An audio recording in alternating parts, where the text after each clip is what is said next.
வருஷம் வந்து இந்த மாதிரி ஜெபிக்கலாமாங்க நிகழ்ச்சியில், அற்புத பெருவிழாவில் வீட்டில் இருந்தே நிகழ்ச்சியை பார்த்துருக்குறாங்க.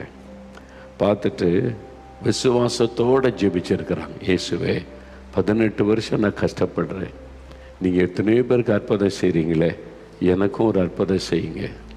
இந்த முதுகுத்தண்டு வலியில் நான் என்ன நரக வேதனை அனுபவிக்கிறேன்னு சொல்லி கருத்து அவங்க ஜெபிக்கிறாங்க. ஆண்டவருடைய சமூகத்தில் அழுது கண்ணீர் விட்டு ஜெபிக்கிறாங்க. அப்படியே வீட்டில் இருந்து கொண்டு கண்ணில் கண்ணீர் அழுகிறாங்க. அப்படி அழுது ஜெபித்து கொண்டு இருக்கும்போது ஆண்டவர் இயேசு அவங்க பெயரையும் சொல்லுகிறார். வியாதி 2 பிரச்சனை, உடைய முதுகுத்தண்டில் இருக்கிற எலும்பில் இருக்கிற பிரச்சனை, உன் கண்ணில் இருக்கிற பிரச்சனை, 2ஐயும் நான் குணமாக்குகிறேன் மகளே அப்படின்னு அவங்க பெயரை சொல்லுகிறார். உடனே ஒரு விடுதலை. அந்த நிமிஷமே எலும்பில் இந்த வலி மறைந்தது, கண்ணிலிருந்து தண்ணீர் வடிவது நின்றது, எலும்புனாங்க, உட்கார்ந்தாங்க, நடக்க முடியுது, பரிபூரண சுகம். 18 வருஷ வியாதி அப்படின்ற நேரத்தில் மறைந்து பூரண சுகம். நம்ப முடியுதா?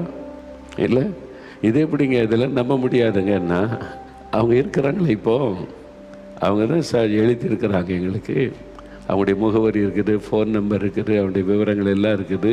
அவங்க இப்போவும் இருக்கிறாங்களே. திருத்தணி என்னைக்கு அது 2000 வருஷத்துக்கு முன்னால் நடந்துச்சு. அந்த காலத்தில் முன்னோர்கள் சொன்னாங்க, அப்படிலாம் இருக்குதான், அப்படி இருக்குதான், எழுதி இருக்குதான். இன்றைக்கு இருக்கிறாங்க உயிரோட, இன்றைக்கு இருக்கிறாங்க சுகம் பெற்று, இன்றைக்கு அவங்க இயேசு கிறிஸ்து கொடுத்த சுகத்தோடு வாழ்ந்து கொண்டு இருக்கிறாங்க. திருத்தண்ணியில் தான் இருக்கிறாங்க. அதே இயேசு தான் இன்றைக்கு உங்களை பார்த்து சொல்கிறார், நான் உன்னை குணமாக்க முடியும். I can heel you my son, I can heel you my daughter.